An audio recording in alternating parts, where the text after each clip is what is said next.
All right. Good evening, LinkedIn. Dave Wilson, the Ring of Hire Show. Hey, listen, tonight we're here with Jason. How you doing, Jason? Hey, guys. How are you? All right. And we got a special guest here, and I can't believe we got him on here, but Chris Yarnell of Battle Borne. How you doing, Chris? I'm fine. And yourselves? Good. And we're excited to talk tonight about, about your website, about the nonprofit and everything. But everybody knows we'll be right back after this video.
How you like that, Chris? Yeah, I'm like pumped up over here watching the video. I don't know if I got to bring it back down for the interview now. It is. I love it. I told Jason on the Fever app, pay for $30. This guy from Bangladesh, he's pretty cool, boy. That's pretty neat. Yeah, you put everything in there what you want to do, and he shows you what your vision. And I really liked working with him. Well, tonight we're just going to go right into it, Chris. Why don't you introduce yourself and what Battle Borne is in the Lehigh Valley, Pennsylvania area? Sure. So my name's Chris Yarnell. I am a Marine Corps veteran, and I started Battle Borne in 2018 with the mindset of having a nonprofit organization that connects veterans to each other, to community resources with social interaction and peer-to-peer based support programming. Wow, that keeps you busy. Let's just say it's a full-time job. Full-time job, I can imagine.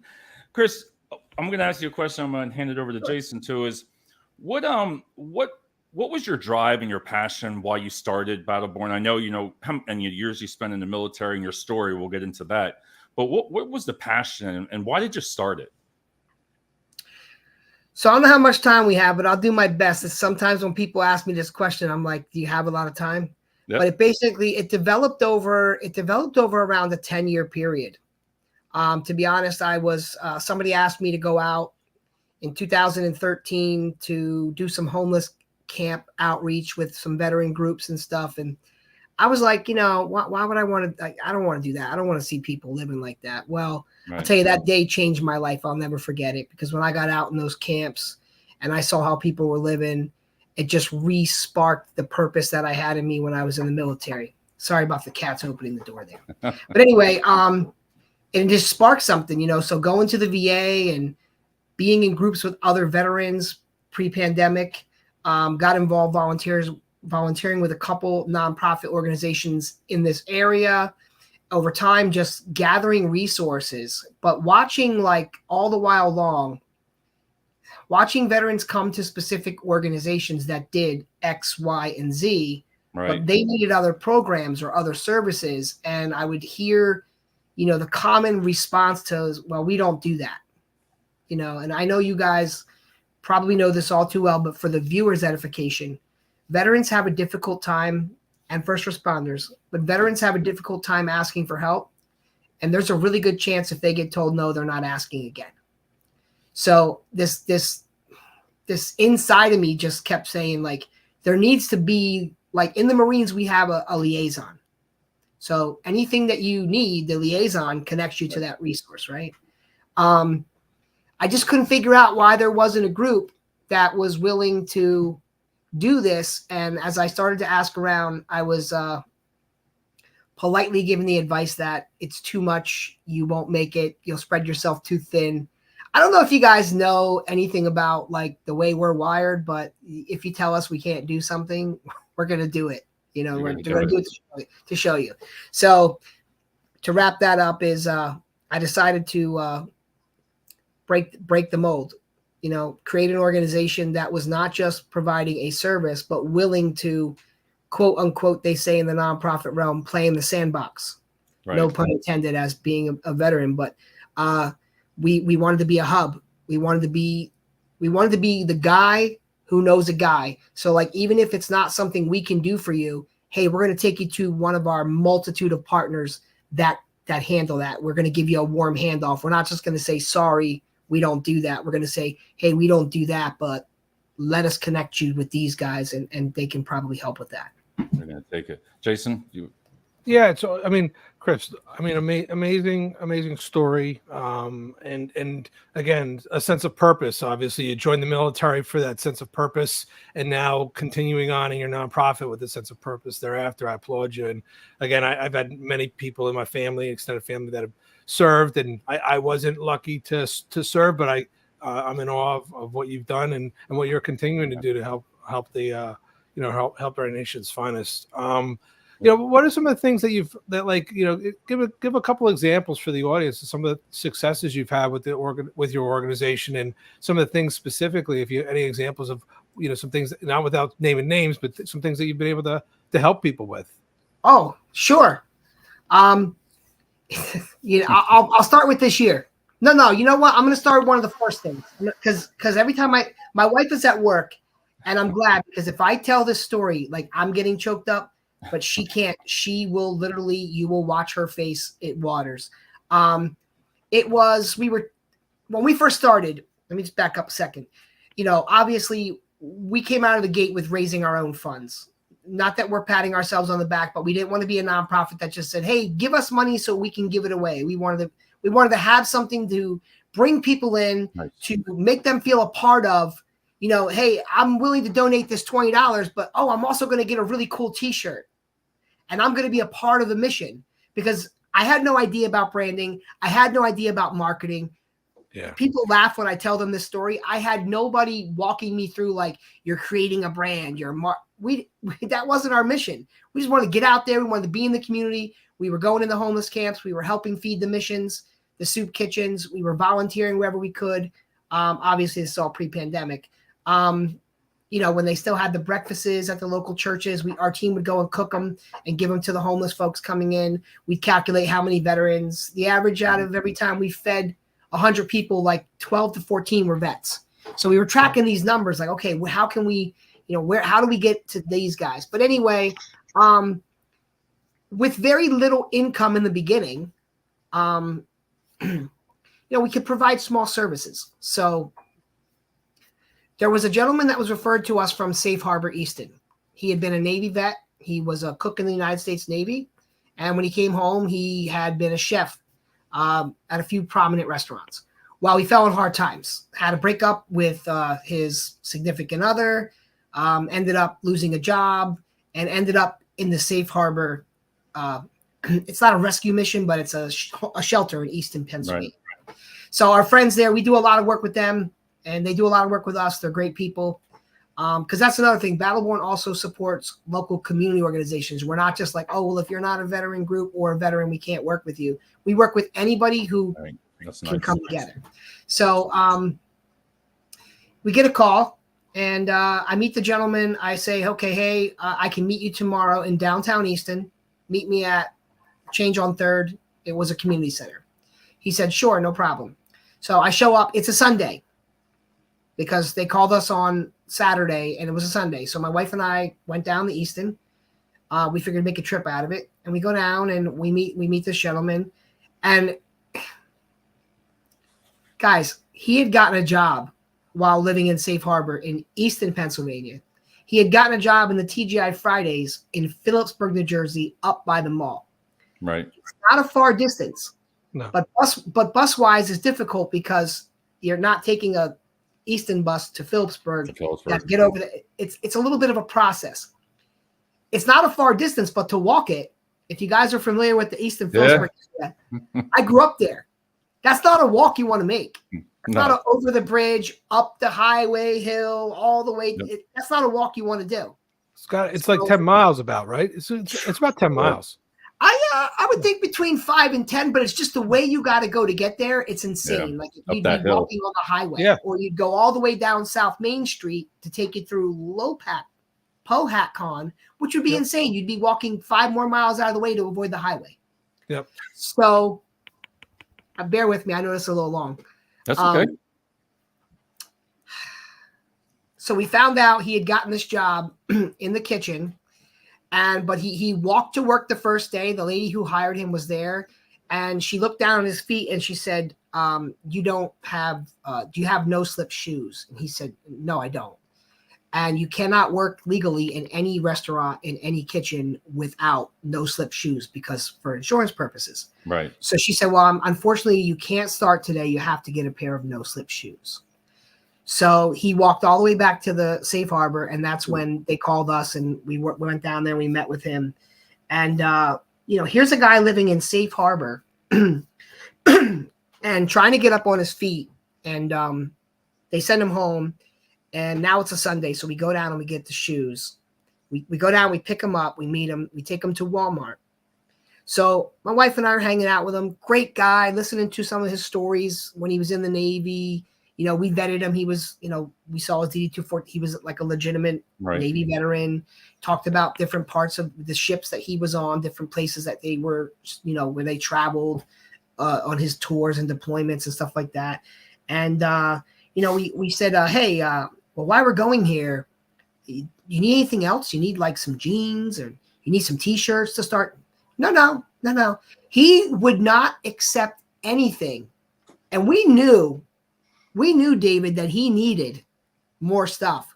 Right. We're like, hey, we can get you some jeans. We can get you some T-shirts. How about some underwear? How about some socks? Back then, we didn't have a stock room filled of that stuff in donation. We were just willing to buy it. And he was like, no, I'm okay. The shoes are fine. The shoes are fine.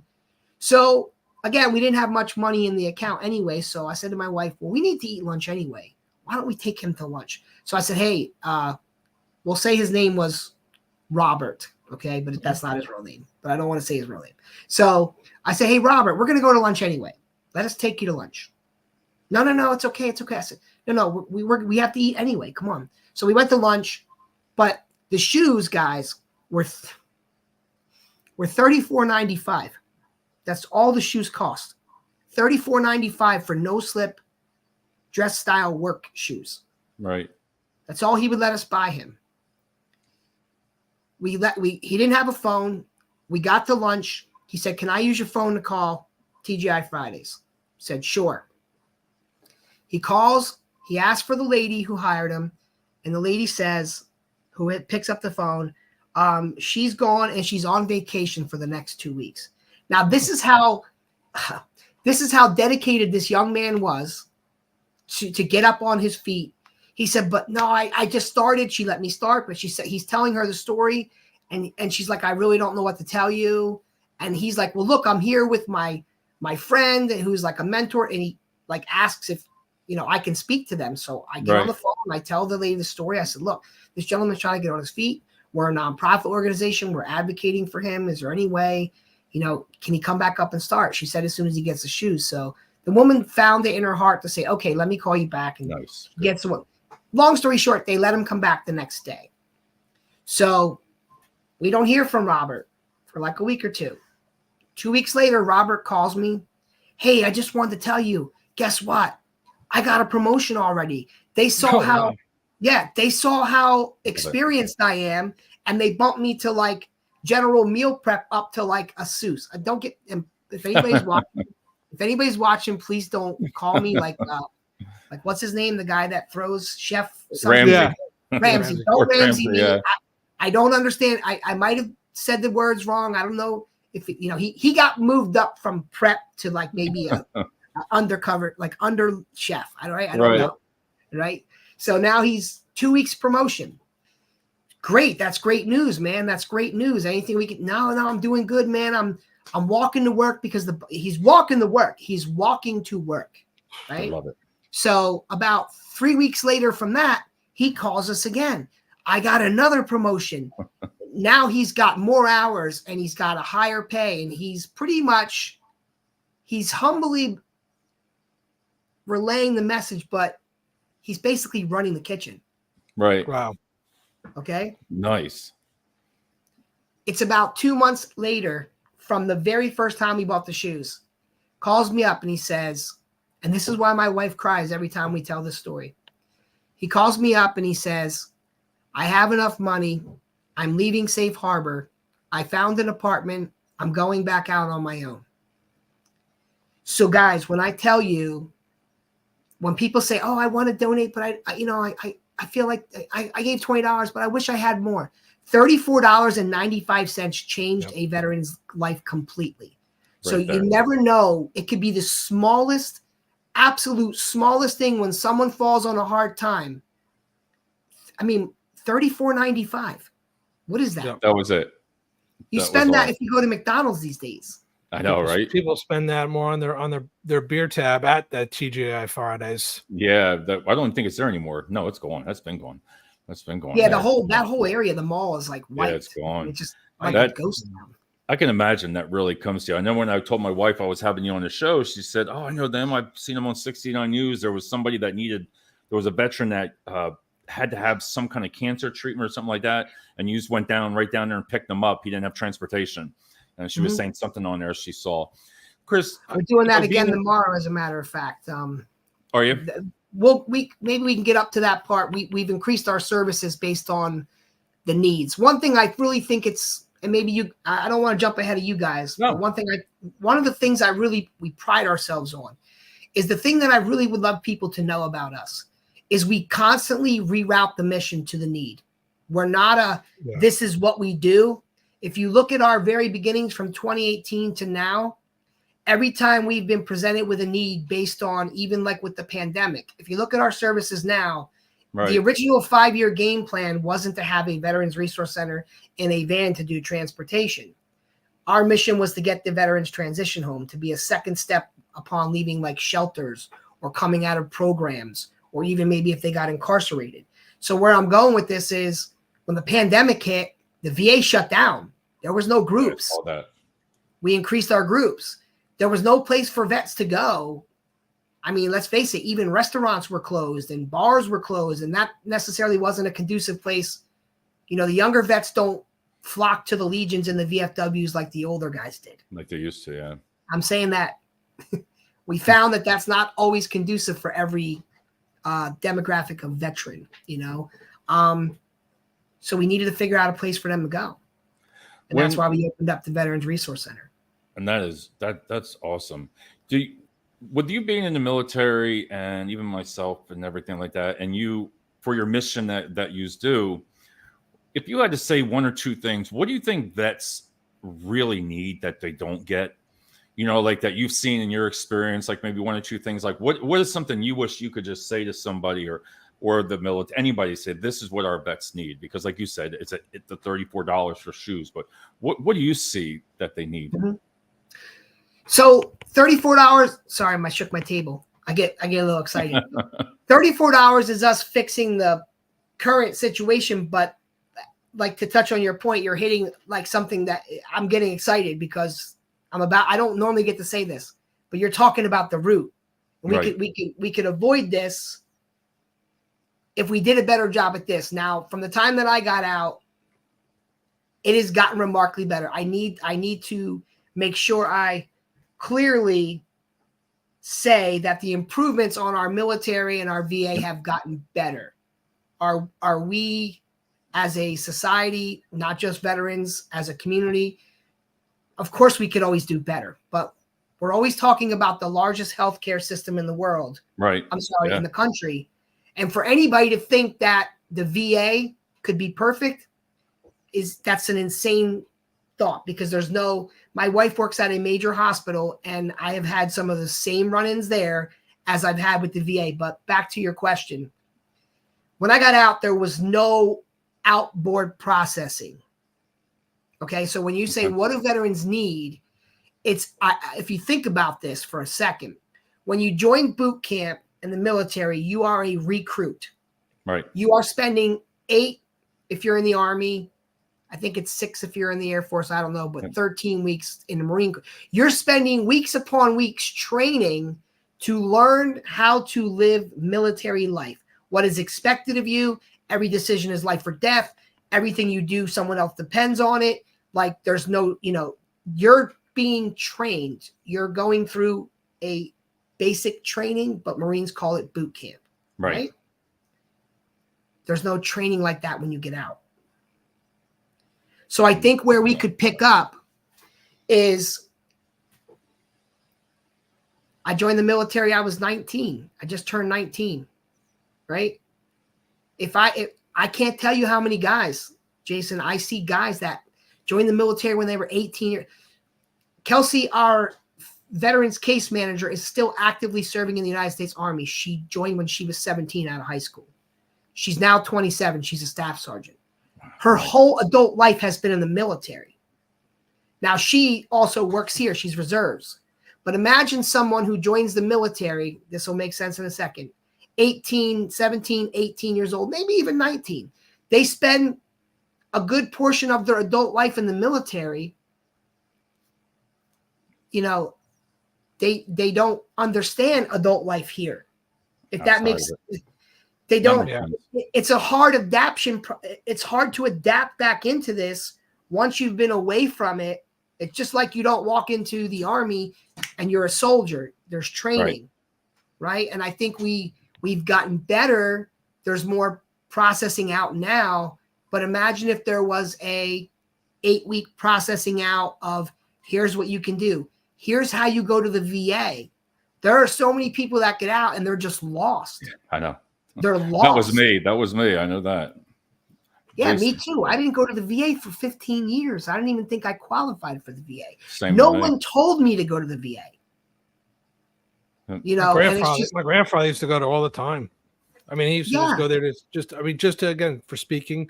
I mean, my grandfather, we're dating himself, but he's passed by now, but he was in Battle of the Bulge and Purple Heart veteran multiple times. But again, we go to the VA just to talk to people, obviously for medical reasons and stuff like that. And, and actually he died in a VA hospital because that's where he was being treated at the end when he had cancer. But yeah, they're there through the thick and thin and a lot of good things. And there's opportunities, like you said, as well.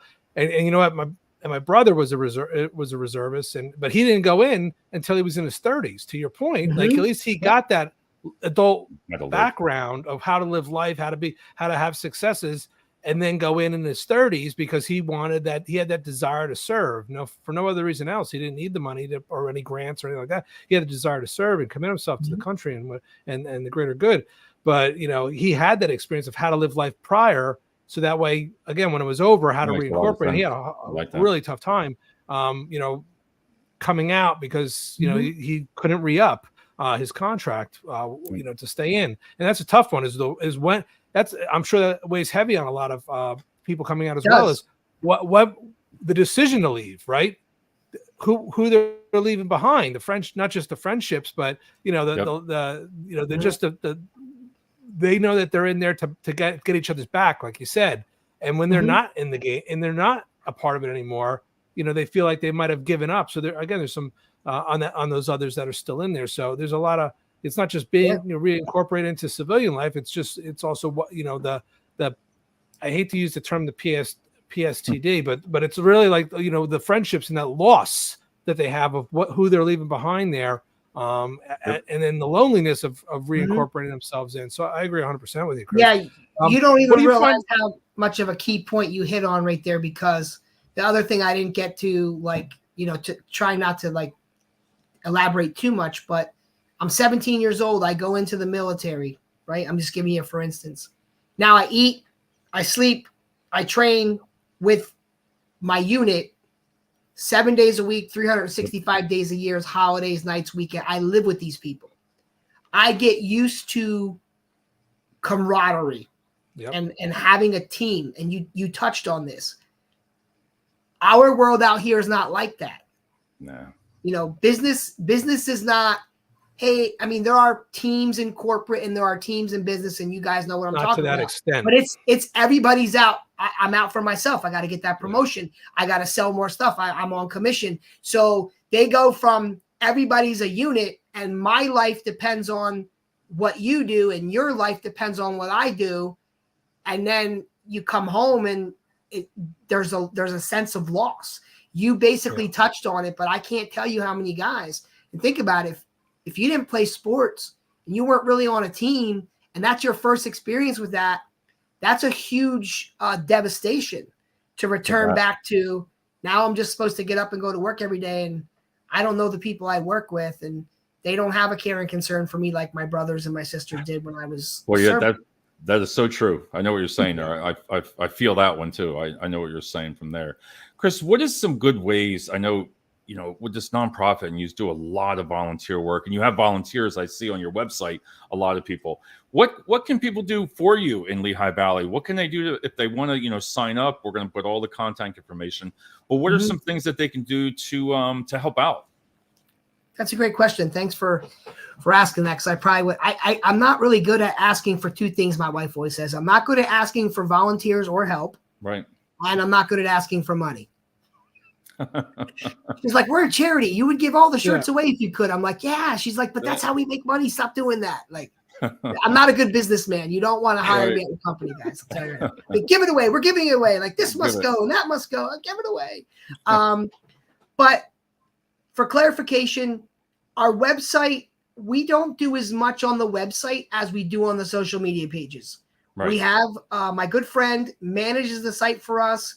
However, there is a contact us form on the website that you can contact, and we can get your information. We put you on the volunteer list. Is that right there, the application? That's the hardship grant application. Oh, okay. All right. So that's an application for when anybody calls me, or if they're tech savvy, right, before they can write in their needs. And then that way I know what resources I'm looking for, depending on what it is that we might not do. Okay. That makes so sense. That's an application for services. Okay. The contact is just, you click a button on the website, it says contact us, you fill in your information, and it literally sends me an email, whatever you wrote. Okay. What we did was, because it's so difficult to put all the events on the website and constantly keep up with it, on our social media platforms, we put out a monthly calendar of where we're going to be and what we're going to be doing as far as our services. Right. For the volunteer events like you're talking about, we created a Facebook page called Battle Borne Events and Opportunities. So we have a sign up genius where we put volunteers, and every time we're going to be at an event, we send out that email blast to everyone on the volunteer list. I can probably tell you there's probably 400 people on the volunteer list, and I average about 25 people consistently volunteering. So I said, there's got to be a better way. Some people aren't checking their email. Some people are like, I didn't get it. It went into junk, whatever. All right. So Sign Up Genius is great, but we now put the Sign Up Genius links on the Facebook page, not the regular Battle Borne Facebook, the Battle Borne Events and Opportunities. It's a private group. Okay. People have to ask to join it. And then every time I'm having something, here's an event, an opportunity for you to get involved. I throw it up on the page. Nice. Stop at you. The cat's swatting me because I'm moving my hands. Standing behind me. He's going like this at me. Get out of here. Get out of here. So, you know, the events and opportunity page, another way for people to get involved. Here's a quick one. Blue Sky Restoration came out the last 2 months. They donated turkeys for Thanksgiving, full turkey meals, and full ham dinners for Christmas. Their team came out and volunteered. We do the military share food distribution. Right. So we hand out over 75 meals, not one meals, meal packages like food shares from Second Harvest, where they get a plethora of groceries. We do that every month. Between here and Monroe County, we give out 75 packages total. Nice. And so the 75 families come and they get their food.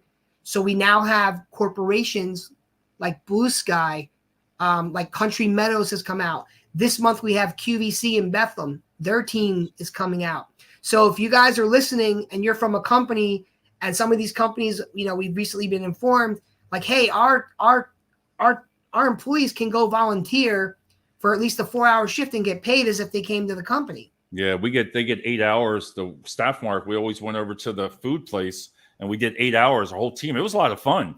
We had lunch and we went out afterwards, but we had to donate and we had to choose it. And it was fun doing that kind of thing. I enjoyed it. Yeah, so come on over. We do the food share.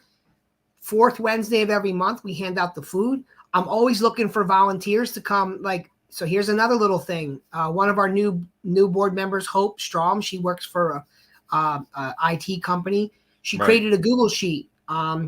We're looking for people who are working remote. So if you're working remote, because this dawned on us like 6 months ago. A vet walked into our center, needed some services. Said he was kind of struggling. He makes really good money, but he's working from home. So he's like, I sit all day in my house on my computer. I said, why don't you come sit here? Come sit here in the center and work on your computer. At least you'll be around some people. So like, oh, yeah, I can do that. I'm like, yeah, you can do that. So he started coming to the center, and it dawned on me. We have 3 locations throughout the week in 5 counties. Right. You can't be at every location. So our team and I came up with, wouldn't it be great if we found some folks who worked remote who maybe wanted to staff the center 1 day a week? Hey, like on 1 day a week, David's going to sit at Allentown Center and just work remote. So in case someone walks in and Chris isn't there, they're not knocking on a door where no one's answering it. Jason, that's genius. Yeah, absolutely. I love it. Absolutely. I love it. You have something, Jason? Were you saying that because you're trying to imply that Jason should be there 1 day a week? Is that what you? Yeah, right. Yeah, I think so. I think it would be good for him because he needs to get out. He needs it. We didn't even come know. on, Jason. I'm over here on the side plugging your links and stuff for everyone, so they can, as you're talking about it, and they're following, they can, we pre-record these too, so they'll be playing back. Then we can get on here and click on your links. I can't wait to repost it. Yep. So, no, it's great stuff.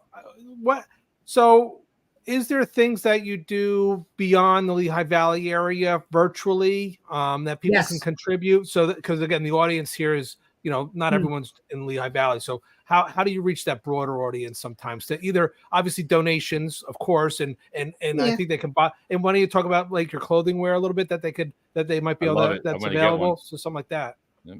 Yeah. So I wore this. This is the first shirt. So I figured for like nostalgia, I'd wear the first shirt we ever made. But now if you look on our website, we have everything from hoodies, from beanies to trucker caps to sweatpants to athletic wear. We have sport tank tops. We have sport dry fit shirts. We have a partnership with a jiu-jitsu fightwear company who makes combat sportswear for women's sports. It's pretty neat. An Air Force vet makes our clothing. He recently just sold the business. We also have another very close friend who makes our clothing. He's the retired athletic director for Easton High School. Does it a little bit on the side. We came out with new hoodies and new dogs. And my new favorite shirt is the Dogs in Freedom. You got to check it out. Love it. Love it. Yeah. Definitely. Everybody's like, oh, you should get we stay away from things that could cause problems. But we saw that there was a Guns and Freedom shirt.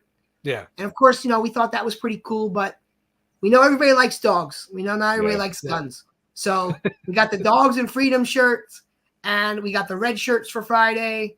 Our hoodies are amazing. Everyone loves our hoodies.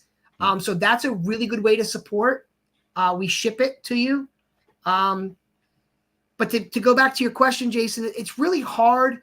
Like when you were like, what can people do outside the area?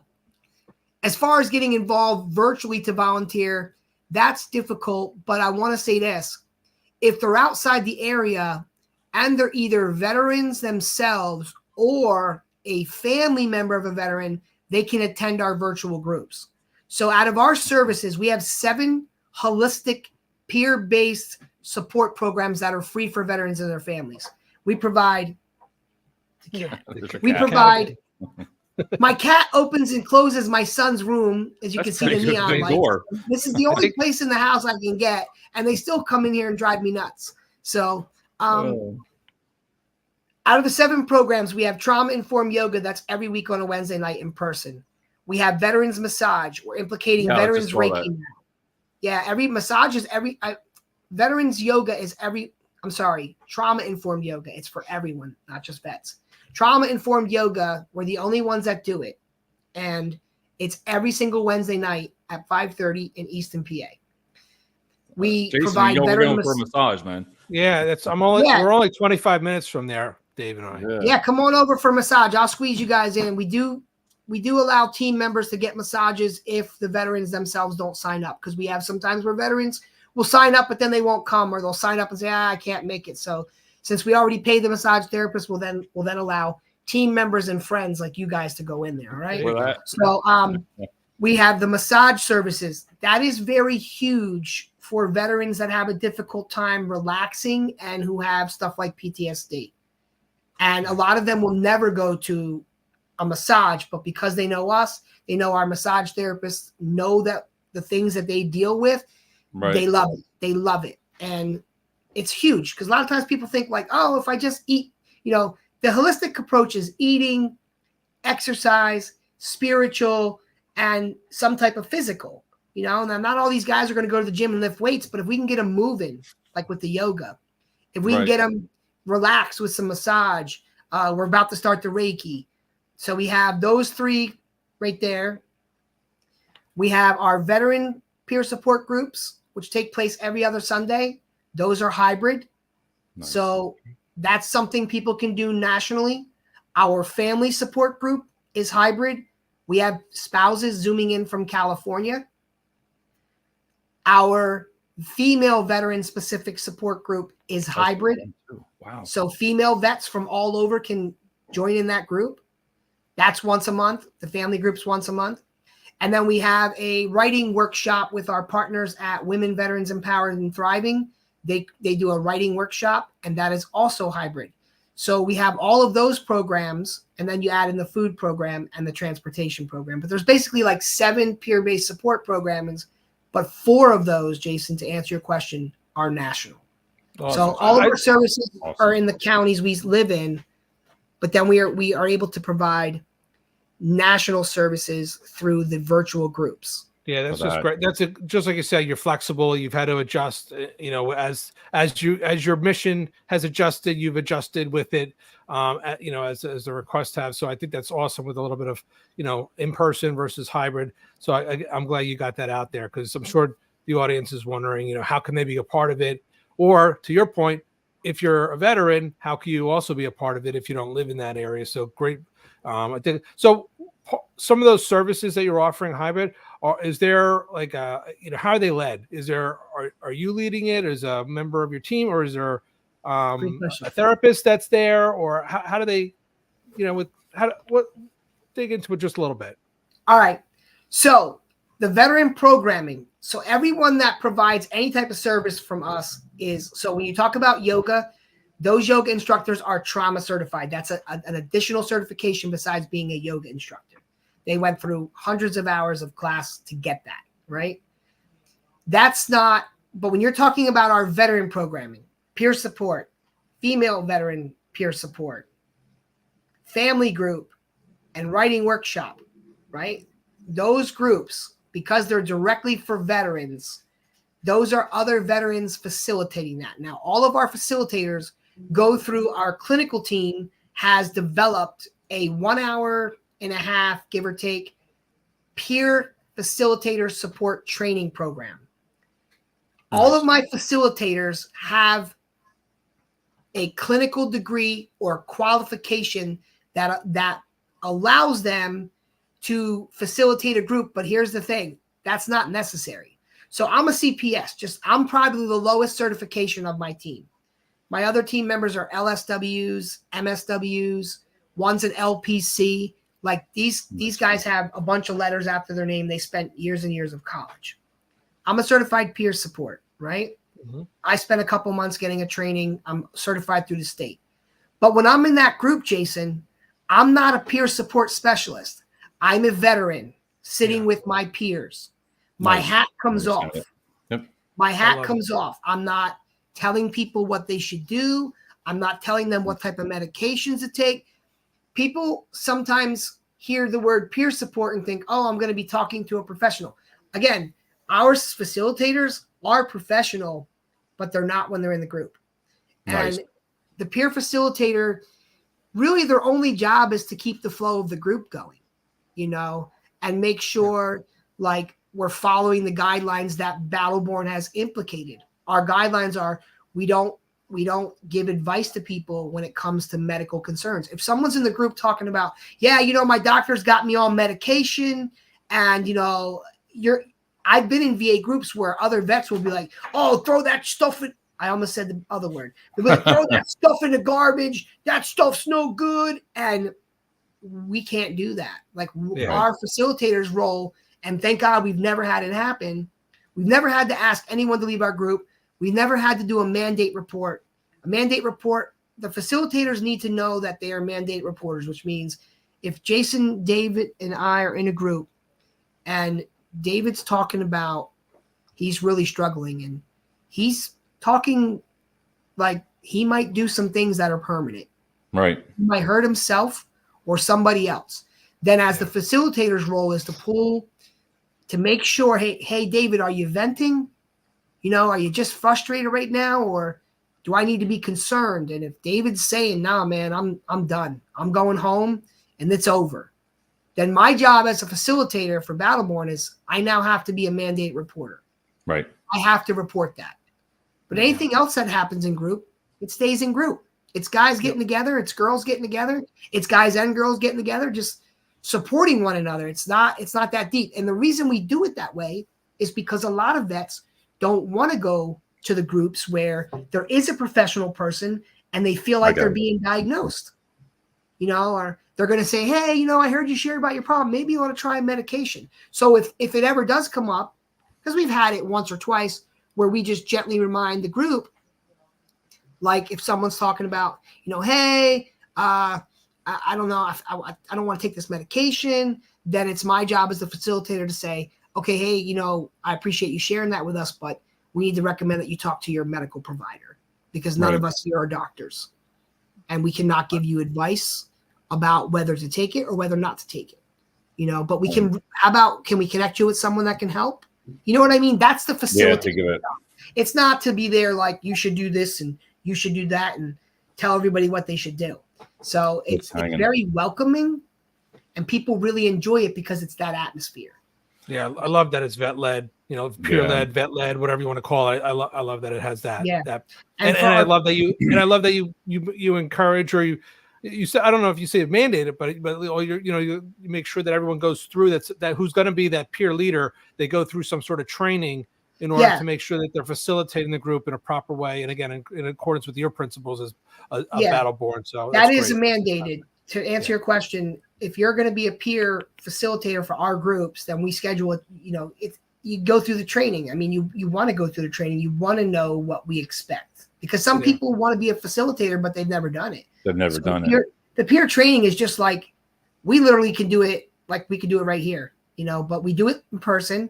Our facilitator, Kelsey, will create a date and the new people will come and we'll provide food and she'll go through the educational. They get a booklet that tells them what we're going to teach. And at the end, they get a certificate when they take the quiz. That's not necessarily, you know, you can't really fail it. You know what I mean? You guys seem like you've been around for 30, 40 years. And I mean, granted, just a short 5 years. And I mean, you really got it going. It's fantastic. Yeah. I can only attribute that to the team. Okay. That's the team. Yeah. So I have two things for you, Chris. You mentioned twice already, and I didn't realize this, but when you said female veterans, you know, when I always think vets, to be honest with you, I've always just said males. I never really, until you've said it numerous times, female veterans. Do you, at Battle Borne, do you see that also? Man, I don't know. I don't know if you're going to want me back, man. I'm telling you right now. I have this tendency to. By the way, I'm in no way, mean, shape, or form controversial, but I've been told I've had this, and I want to give credit where credit is due. My amazing team member, Kelsey and Danielle, who's also a part of our organization, they have enlightened me, guys. And they have enlightened me. I'm telling you, man, I can't get a break. That's a strong cat. The dog's laying right here looking at me like, is it time for dinner? I should have went to the center and did this. I would have had peace of mind. But guys, I'm going to tell you a little secret as well. Probably about 4 years ago, I not purposely overlooked the female vet population, but I just was unaware of it. That's as what well, right. So are you guys ready for this? They are so underserved. It's absolutely disgusting. See, that's what we forget that, I mean, it's just, it's horrible. And the reason why we've stepped that up, now there is an amazing female vet organization here in the Valley as well. They do a great job. Matter of fact, the founder and I were both a part of the other organization that we left. I started Battle Borne. She started the female vet group, and we've been partners ever since. Because obviously, at the time in the beginning, I'm just want to help vets. Her being a female vet, she wanted to help female vets. I wanted to help all vets. So we figured we can work together.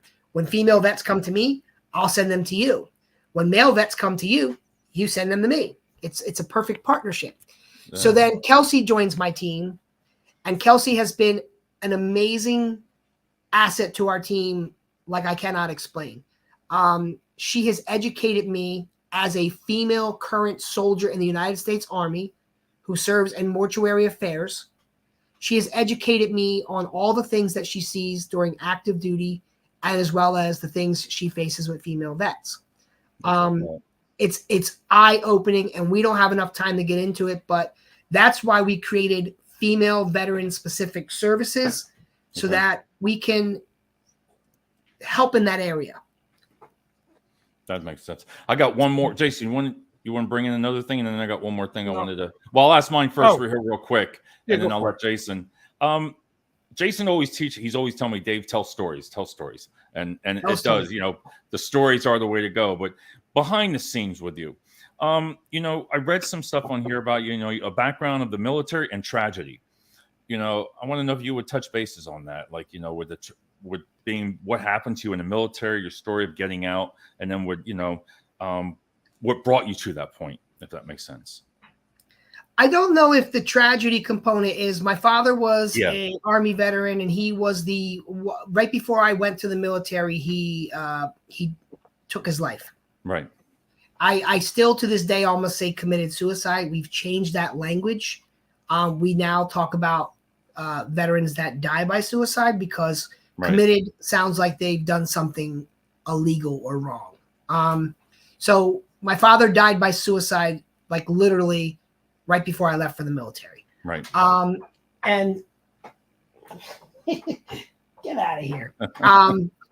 That was a perfect time for a distraction, so I didn't look like I was tearing up on the, tear up on the, So anyway, and then I think the other part of I had planned on being the first career. All my uncles and my father all served in the military. My grandfather, I have the tattoo on my leg to remember, was a World War II gunner mate after Pearl Harbor.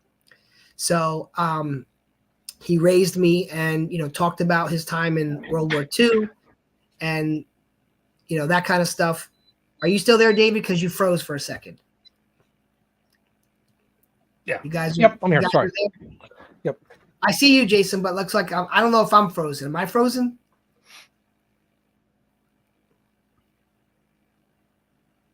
No, you're good. You're good. Okay. No, you're good. Okay. Dave looks to be frozen.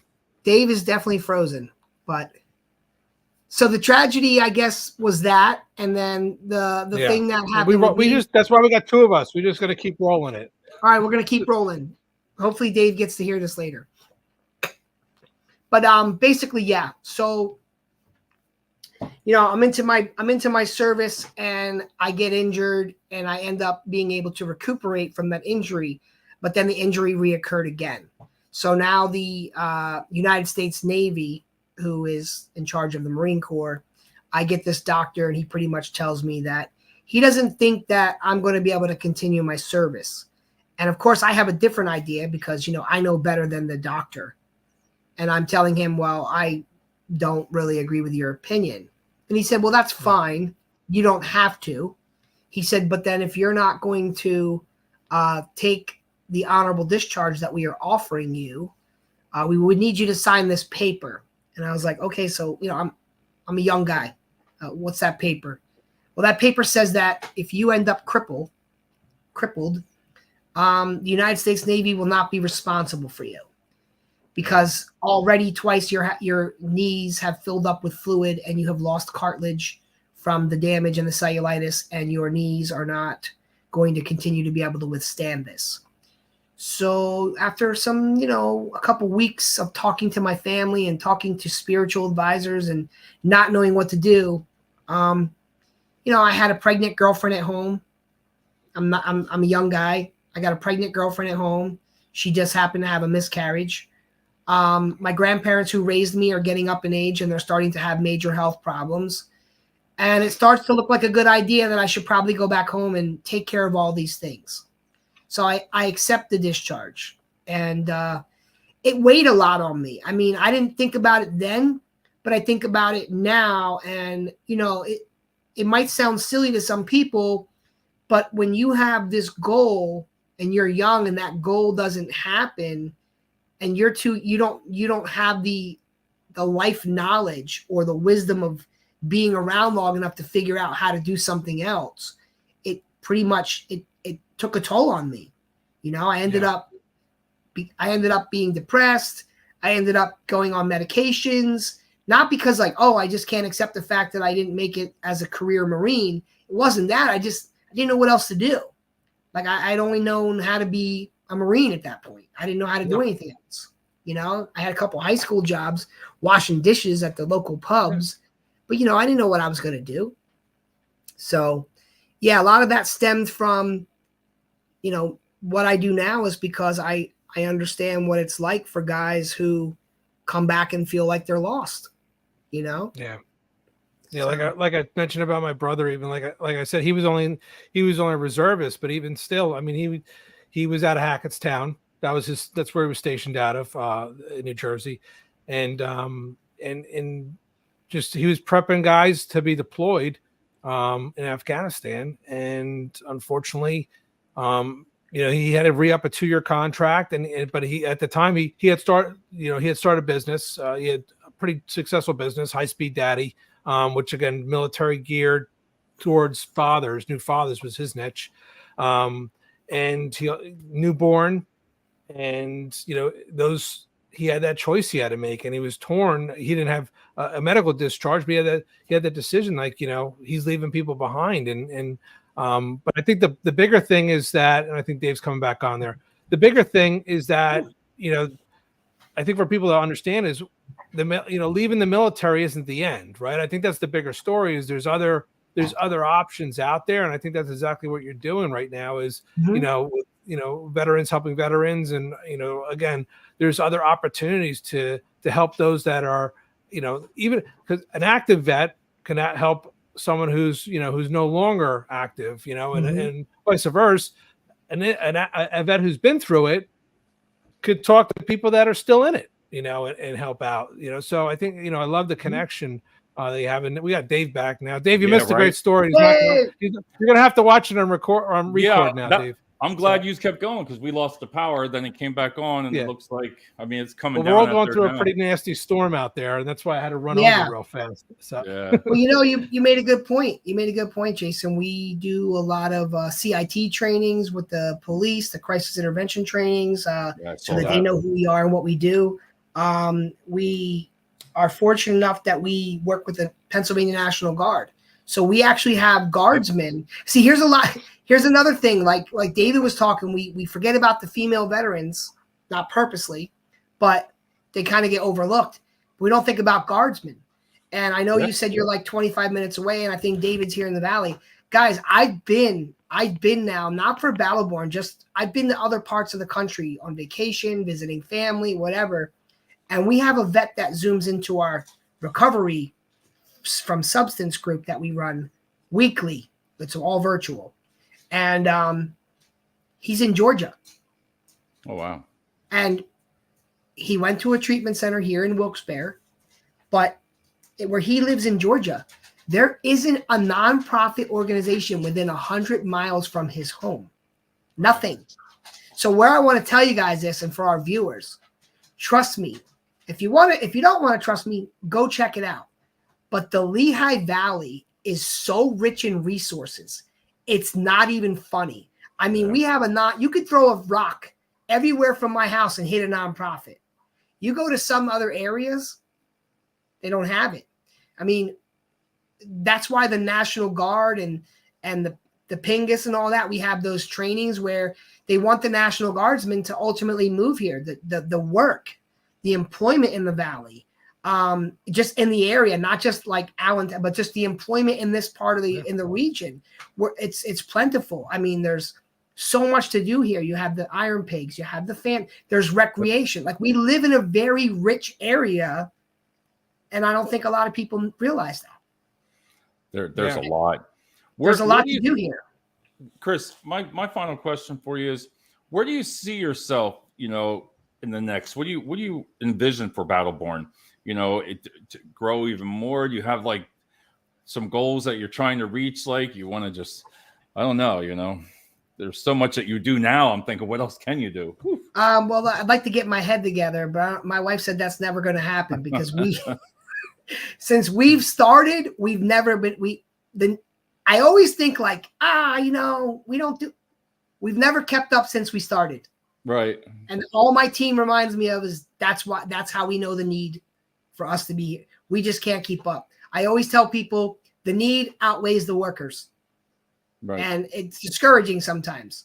And there's way more success stories besides Robert's shoes that we'll talk about another time, David. But it's those type of things I hold on to when I feel like quitting. Because guys, I'm going to be honest with you. I'll be transparent. There are days I want to hang up the towel. Right. I mean, there are days where it's nonstop. I'm answering calls on the weekends. My wife's like, it's Sunday. And I'm like, but I can't, the phone. And my wife's like, and you know what? I'll say this real quick and then I'll answer your question. My nonprofit advisor, someone came to us one day and he was with me and they said, hey, I love that you did this. I love that you started the nonprofit. How do I do something like that? So Master Gunnery Sergeant leans over and says to him, let me ask you a question. I said, yeah, he said, do you want to start a nonprofit because you want to make money or do you want to help people? And he's like, well, I want to help people, but, ultimately I'd like to, make some money. He said, listen, if you want to make money, start a business. If you want to work 7 days a week, 24 hours a day for nothing, start a nonprofit. So, yeah, I make nothing. But to answer your question, here's where I see myself. We rerouted the mission because of the pandemic, right? Saw a bigger need. There needed to be a place for veterans to gather, a secure space. I don't like to use the word safe. Some guys don't like safe. What do you mean safe? We use secure. It's a military term. Guys and gals recognize and understand that term. So we needed a secure space for people to meet and have a cup of coffee and hang out and, get together, because Jason was talking about it. His grandfather went to the VA. Yep. I would go to the VA pre-pandemic, and I remember this. Till the day I die. I noticed one day, a couple days in a row, because I would go there every day. There was a young lady who pushed her grandfather in a wheelchair into the common area pre-pandemic where the nonprofit and the volunteer groups would come in and hand out coffee and donuts outside the labs where people would get blood work. But all the guys would come in before their group and they'd gather there and it'd be like a social. They'd be having a coffee and a donut and talking. It'd always be real loud when you came around the corner. And I noticed this young lady always pushed her grandfather in. Like 3 days in a row I was there, and like clockwork, she's pushing her grandfather in. So I said, hey, does your grandfather have appointments here every day? Because I'm going there for groups. And she's like, no, but I pick him up and I bring him here every day because that's how he starts his day. He gets around his brothers and he has a cup of coffee with them and he's okay. And when I don't bring him here, he's not mentally well. That's awesome. And I just knew at that point that that's what these guys needed. Sometimes just to get together, to know that they still have someone that they can lean on. So to answer your question, pandemic's over. We put the mission in place for the center. We put the van in place, and we now do the transports because the VA stopped transporting during the pandemic. Yep. So we do that now too. And to answer your question, I'm back on the original mission of getting the veterans transition home. So yes, I'm throwing that out there in the air. I'm halfway there, I think. I probably would have been more way there if the housing market didn't go up. But about a year and a half ago, we started taking every fundraiser that benefited us and we moved it into what we call the house account. So there's a pretty good amount of money in there, but with today's market, I'm not close to buying a home, but we ultimately want to buy the home so that we don't have to worry about how to pay the mortgage. I think we have a fairly large amount down. Again, pre-pandemic, we probably would have been able to buy one almost like a fixer-upper at this point.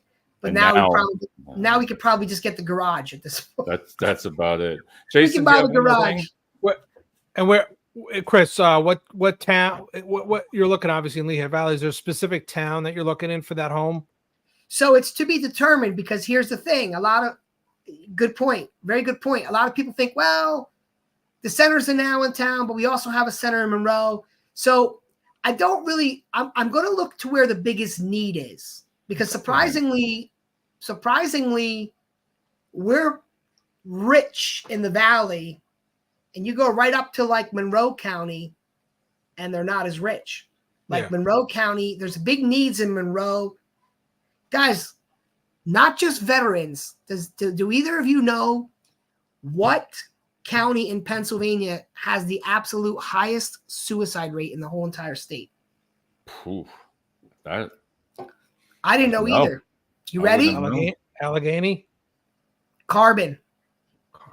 Okay. Wow. We're 25 minutes from there. Yeah. So I want to look, it needs to be feasible, because the idea here now is we have partners that do everything. So I know we're coming close on time. I'll try to make this as quick as possible, but it's really neat. So I have the center. I have the van. I work with CareerLink. I work with a multitude of, guys like yourselves who look to hire veterans, different career paths, on-the-job trainings, want to implicate the skills that these guys learned in the military and make them an asset to their company. We get calls all the time. Hey, you got any vets that need a job? You got any vets that need a job? So we have resources from everywhere to, it'll make sense in a second. So now watch, I get the house.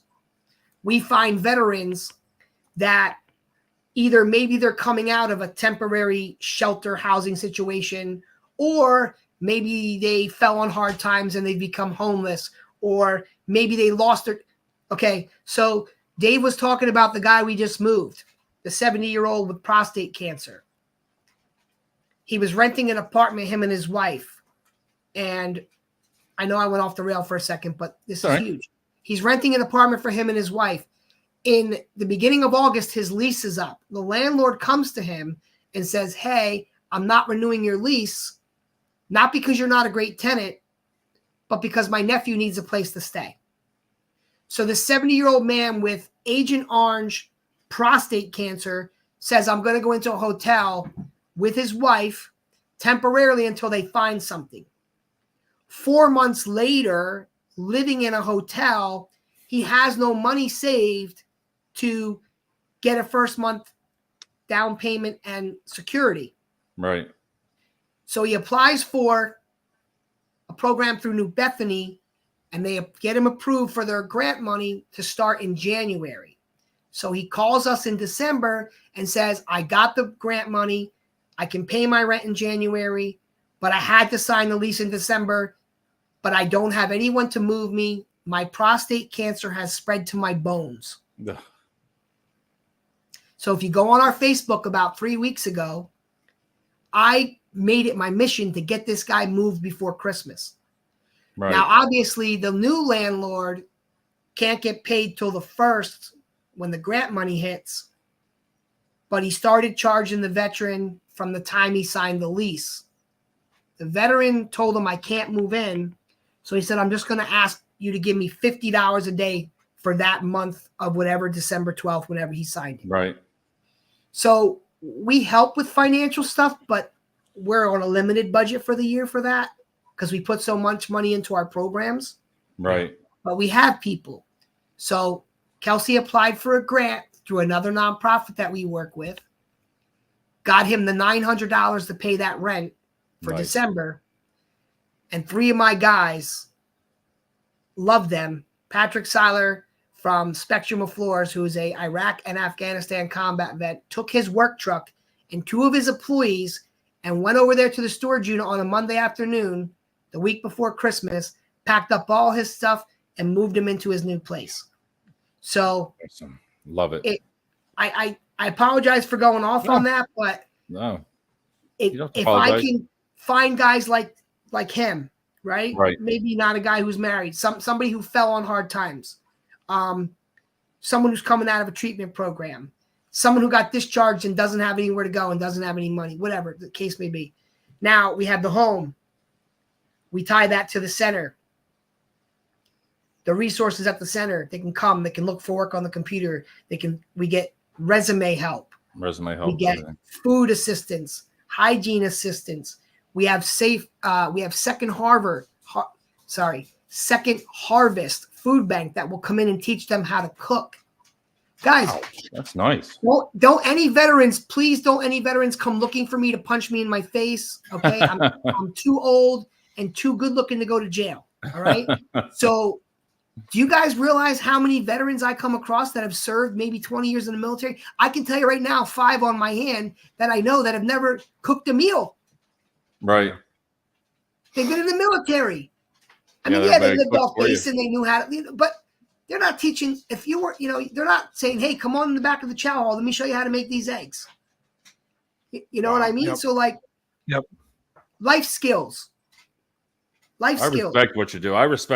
That's a lot of work. And for people like yourself and your wife and your team, I mean, I can't even say enough. I can't even imagine what you do. Just the stories speechless. And that you see. Jason, do you have something here? And then we'll. No, I mean, I'm just gonna. I'm gonna plug you. Like, obviously, again, I do business up in Lehigh Valley, and I want to plug the hell out of you guys. Yeah. But also the biggest thing is we are battleborne.com/partners. There's a donate today. Like Chris was saying, like you change a person's life around with a pair of shoes that were $34. Every dollar counts, towards their fund, their house. Mm-hmm. And now it's my grandfather always raised me, never forget the price that was paid for our freedom. Right. Yep. And, and what Chris and his team's doing is something that is a higher cause. That's all I can say. It's a higher cause. And I'm in total awe of what you're doing. And I want to see whatever I can do to try and help you out. And obviously, hopefully listeners will do the same, via your website, via your Facebook page. I threw them both in the chats, Facebook.com groups. And obviously you have some fantastic wear, obviously, I know. Sure they get in touch with donations. Well, Jason, before I ask him, Chris, on the website, I was going to order this black long shirt, but it says gray. Is it gray or is it black? It says gray.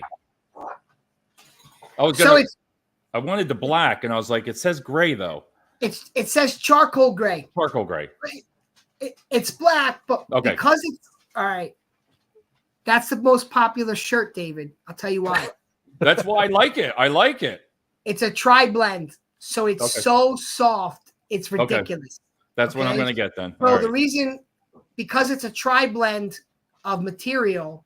So if you notice, guys, here's a real cool thing for all the viewers. Our shirts are form-fitting. We buy the best. We couldn't tell on you. We couldn't tell that at all. You can tell. You're not arms. Yeah, right. Yeah. See, I don't they fit. So I got a little bit of a belly that you can't see because I'm sitting down. But the way the shirt looks, it fits to you. So me, my back is big, right? So what happens is when I get regular T-shirts and I get them to fit my size, what will happen is because my back is big, the arms will be like this. Yeah. I'll have this big long arm, right? So we use Next Level brand, or we use Canva, which is Bella Canvas, which is American made. Next Level's not, but they're form fitting. Okay. So what the long sleeves are, so this is the regular black and white Battle Borne. Right. But when the tri-blend material comes in to make it softer, it's 3 instead of it being just cotton and polyester. These are things that you probably don't really care to know, things that I've had to learn from buying. Believe me, I love it. The tri-blend is 3 materials, so that third material takes away from the black. It makes it look almost like a charcoal color. Right. Okay. So we write down gray because it's not jet black, but it's black. All right, Nice. Chris, we want to thank you so much for coming on, and I guarantee I'd like to have about middle of next year we can have you back on and just promote it and get people out there, because my wife knew, like I said, as soon as I said Battle Borne, she was like, oh, I know them. I've heard them on 69 News a lot. So I mean, it's out there. Well, the pleasure's mine, guys. I can't thank you enough, and hopefully you can have me on next year, and we can talk about from this show. Somebody reached out and said, hey, I have a home, or hey, right. I mean, we're not looking for it to be donated. We're looking to purchase a home. Yep. But like I said, with the amount of realtors yep. and banks that we work with and mortgage guys that are a part of my team, it's only fair. I told them all that I can't finance, because how would I pick one of you? I love you all. Yeah. So I just got to buy the home outright so that I don't offend anybody. There we go. All right, everybody. We're going to talk right after this video, Chris. I'm going to end it, and we'll talk right after this.